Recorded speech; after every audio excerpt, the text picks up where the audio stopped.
नमस्कार दोस्तों, मैं अंकुर उपाध्याय स्वागत करता हूं आप सभी का आपके अपने YouTube channel share market analysis में। बड़े लंबे दिनों बाद आज यहां पे आप सभी के साथ बात करूंगा वेदांता के स्टॉक के बारे में। एंड आज एक कमेंट भी आया है, इंटरेस्टिंग बात यही है तो अचानक से मैंने कहा ठीक है अपडेट देनी चाहिए, आज काफी दिन हो गए। पहले बाजार का अपडेट ले लीजिए। निफ्टी लगभग 36 पॉइंट्स लाल निशान में है और डेज लो के पास ट्रेड करता हुआ दिख रहा है। कुछ बड़ा मूव आ नहीं रहा और आएगा भी नहीं, जैसा कि मेरे को लगता है। मैंने आप सभी के साथ पहली वीडियो में भी यही शेयर किया। बैंक निफ्टी 200 पॉइंट्स नीचे और सेंसेक्स 100 पॉइंट्स नीचे। आज फेड की मीटिंग का आउटकम आना है, फेड पॉलिसी का आउटकम आना है। उससे पहले बाजार थोड़ा शांत है, टेंस्ड है कि क्या होगा क्या नहीं होगा। कल होगा जो भी होगा तो फिर छोड़ देते हैं। कल एक्सपायरी रिलेटेड मूव प्लस इतनी बड़ी खबर के ऊपर रिएक्शन, ये सारी चीजें हैं जो कल के लिए इंपॉर्टेंट बना देती हैं मार्केट्स को।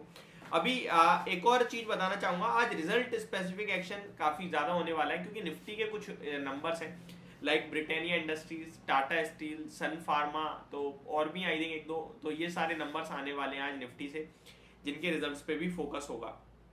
अब चलते हैं वेदांता की तरफ। आज काफी शानदार तेजी भी आ रही है इस शेयर में।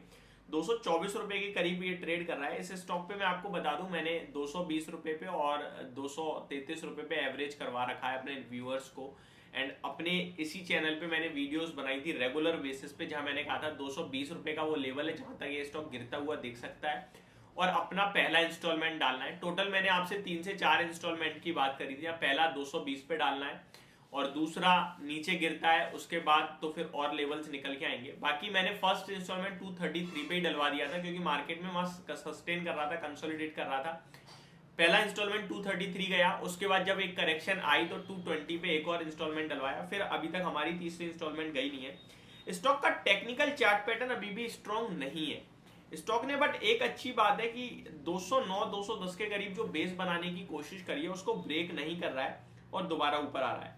एक बार शेयर का प्राइस 232 रुपए के ऊपर निकलेगा ना, या फिर आप छोटा ले लीजिए 231 के ऊपर, तो पहला और छोटा टारगेट तो 236 रुपए का बनेगा। बाकी 241 तक भी ये पोजिशनली मूव कर सकता है।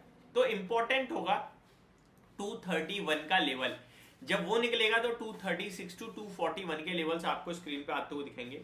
एंड जैसे ही 242 का लेवल स्टॉक ने क्रॉस किया, इनफैक्ट 242 तो मैं थोड़ा जल्दबाजी हो जाएगी, 244 कहना चाहिए। 244 क्रॉस करते ही ये शेयर अपनी फ्रेश जर्नी के लिए तैयार हो जाएगा 270। लेकिन क्या वो अभी आने वाली है, ये सबसे बड़ा सवाल है। देखिए ऐसा मेरे को नहीं लगता है अभी आने वाली है या नहीं आने वाली है, क्योंकि आज जो ये तेजी बनी है इसमें वॉल्यूम्स तो उतने कुछ खास दिख नहीं रहे हैं मेरे को। लगभग 57 लाख शेयर्स ट्रेड हो चुके हैं। एवरेज वॉल्यूम 2-2.5 करोड़ शेयर्स का है इस स्टॉक का। एंड अगर आप बीते कुछ दिनों में देखें तो बिल्कुल ही शांत हो गया है ये शेयर, कोई ट्रेड हो ही नहीं रहा है इसमें।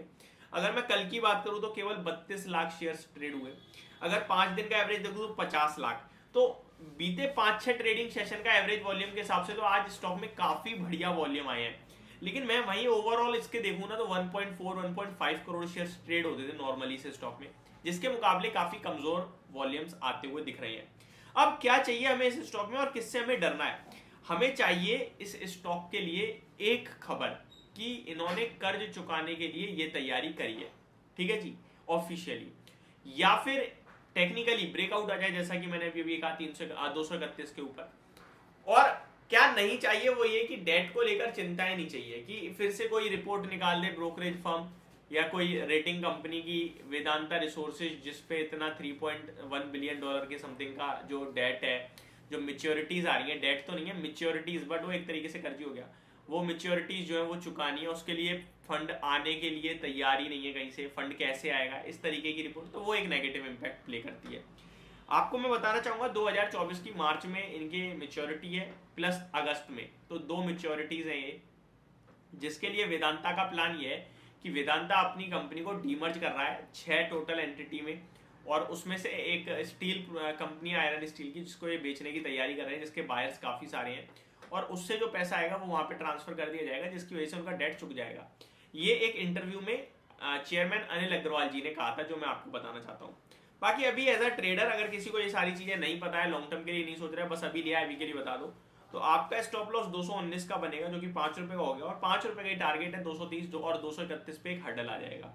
तो मेरे हिसाब से यहाँ पे अगर आप खरीदारी कर रहे हो तो थोड़ा रिस्क ज्यादा कैरी कर रहे हो, तो अगर कर रहे हो तो फिर 221 या 219 का स्टॉप लॉस लगा के आप अपनी पोजीशन को 230 तक कैरी कर सकते हो।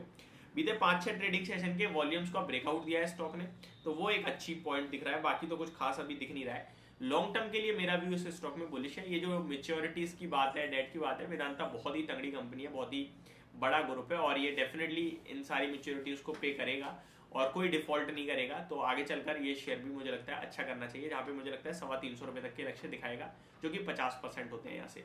होप आपको ये सारी जानकारी पसंद आई होगी। Thank you so much for watching this video. Have a great day guys.